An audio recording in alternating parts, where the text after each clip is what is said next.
अटक में जहाँ दरियाए सिंध पंजाब में दाखिल होता है उधर तकरीबन 40-50 एक्सकेवेटर्स इलीगल माइनिंग में इन्वॉल्व हैं। तो पता ये लगा कि ये प्लेसर गोल्ड की माइनिंग कर रहे हैं इधर। जियोलॉजिकल सर्वे ऑफ पाकिस्तान उसको हमने ये टास्क सौंपा, रिसर्च की और फिर रिपोर्ट के अंदर इन्होंने बताया कि इधर तकरीबन 28 लाख तोले सोना मौजूद है। माशी महाज पर कामयाबियों का सफर जारी है। मईशत के लिए मजीद ये खुशखबरी आ रही है कि पाकिस्तान में अरबों रुपए के सोने के ज़खायर मिल गए हैं। पंजाब हुकूमत और साबिक सूबाई वजीर मादनियात इब्राहिम हसन मुराद ने यह दावा किया है कि अटक के करीब जहां दरियाए काबुल और दरियाए सिंध मिलते हैं वहां 28 लाख तोले सोने के ज़खायर मिले हैं। ये ज़खायर 32 किलोमीटर तवील पट्टी पर फैले हुए हैं जिनकी कीमत 800 अरब रुपए बताई जा रही है। अमरीकी डॉलर में इसकी मालियत 2 अरब 87 करोड़ डॉलर बनती है। इस डेवलपमेंट को मईशत के लिए बड़ी खुशखबरी करार दिया जा रहा है। सोने के ज़खायर मिलने के दावे में कितनी हकीकत है और ये पाकिस्तान के लिए किस तरह और कितने फ़ायदेमंद साबित हो सकते हैं, इसी पर बात कर लेते हैं। हमारे साथ मौजूद हैं साबिक सूबाई वज़ीर मादनियात इब्राहिम हसन मुराद साहब। बहुत शुक्रिया सर आपके वक्त का। ये बताइएगा कि आपकी पोस्ट भी बड़ी वायरल हुई, आपने इससे मुतालिक एक पोस्ट भी की और हम देख रहे हैं कि इंडिया में भी बड़ी इस पर चीखो पुकार हो रही है। ये अटक के करीब सोने के कितने ज़खायर हैं जो कि जिनका पता चला, किस तरह चला और यहाँ अरबों रुपए के सोने के ज़खायर मौजूद हैं, ये बात इल्म में आई?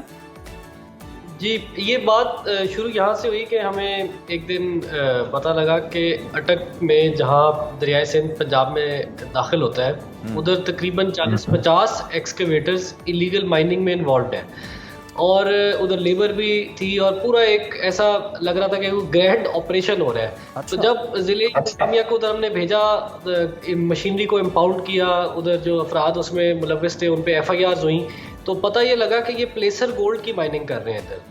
तो नेचुरली नेक्स्ट स्टेप हमारा यही था कि हमने जियोलॉजिकल सर्वे ऑफ पाकिस्तान जो कि पाकिस्तान का प्रीमियर सर्वे का इदारा है उसको हमने ये टास्क सौंपा और उन्होंने तकरीबन 127 मुकामात पे 500 सैंपल इकट्ठे किए।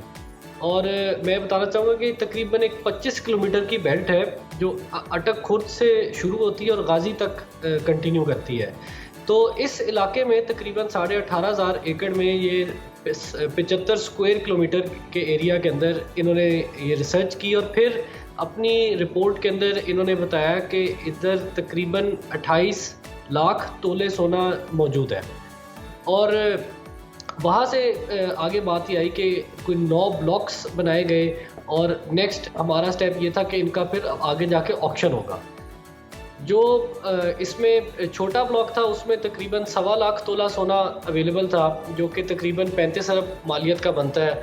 जो बड़ा ब्लॉक था उसमें तकरीबन 5.5 लाख तोला सोना अवेलेबल था जो कि 155 अरब रुपए मालियत का बनता है। तो ये एक बहुत बड़ी पोटेंशियल है इसमें चोरी भी होती रही है और ये कि हसन साहब आपने बिल्कुल ठीक फरमाया है कि इसमें पोटेंशियल तो है, लेकिन पोटेंशियल अगर पॉजिटिविटी के साथ आ गया है तो मज़ीद बेहतर होता है। हमें इस हवाले से भी आगाह कीजिए कि हादसाती तौर पर सोने के ज़खायर दरियाफ्त तो हो गए हैं, मगर अब ये सोना निकलेगा कैसे और पाकिस्तान खुद इसकी माइनिंग कर सकेगा? जी देखें, इसका एक तो ये फ़ायदा है कि प्लेसर गोल्ड जो है वो रिवर बेड के ऊपर होता है। ये पहाड़ों पे हिमालय से फ्लो करता है ओवर सेंचुरीज और ये डिपॉजिट्स अपनी डेंसिटी की बेस पे इस मुकाम पे आके सेटल कर जाते हैं। रिवर जब सर्दियों में जब पानी का बहाव कम होता है तो लोग रिवर बेड पे पहुंच जाते हैं, उसको एक्सकेवेट करते हैं 10, 20, 30, 40, 50 फीट और वहाँ से ब्लैक सैंड को फिल्टर करके गोल्ड को अलग कर लेते हैं। तो ये कोई ऐसी माइनिंग नहीं है जिसमें आपने बहुत ही हज़ारों फीट ज़मीन के नीचे जाना है और टनल्स बनानी है और ऐसी कोई आप चाहिए। तो ये पहले भी कुछ वीडियोस में आप लोगों से शेयर करता हूँ जिसमें आप देखेंगे कि इलीगल जो है वो माइनिंग होती रही है। जिसके पास एक छन्नी थी वो भी उधर पहुंचा हुआ था, जिसके पास एक एक्सकेवेटर के पैसे थे वो भी मिट्टी को निकाल के छाट के जो है वो अपना सोना अलग कर रहा था। तो ये तो है कि it is already N establish practice, लेकिन अगर इसको तरीके से करना है तो इसमें फ्रेंडली कंट्रीज जो है, चीन है, बाकी जो हमारे GCC कंट्रीज हैं वो इसमें हमारे साथ जो है वो पार्टनरशिप करें और इसमें जो है वो मॉडर्न टेक्निक्स के थ्रू अगर माइनिंग करें तो ये फुल ईयर राउंड जो है पूरा साल इसमें माइनिंग हो सकती है। अच्छा, ये भी बताइएगा कि पंजाब हुकूमत ने सोने के ज़खायर की नीलामी का फैसला किया है, उसका कब तक इम्कान है और इससे जो रकम हासिल होगी वो कितना हमारी इकॉनमी को सपोर्ट कर सकेगी आपकी नज़र में? देखिए, हमने तो जीएसपी के साथ जो है ये 9 ब्लॉक्स बना दिए थे और जनवरी के अंदर 2024 के अंदर हमने एक मिनरल इन्वेस्टमेंट फोरम का इनकाद किया था चीफ मिनिस्टर सेक्रेटेरिएट के अंदर। और इसमें आप देखेंगे कि SIFC को भी हमने इन्वॉल्व किया था, पंजाब के पाकिस्तान के लीडिंग बिजनेसमैन को बुलाया था, जेम्स एंड ज्वेलर एसोसिएशन भी आई थी।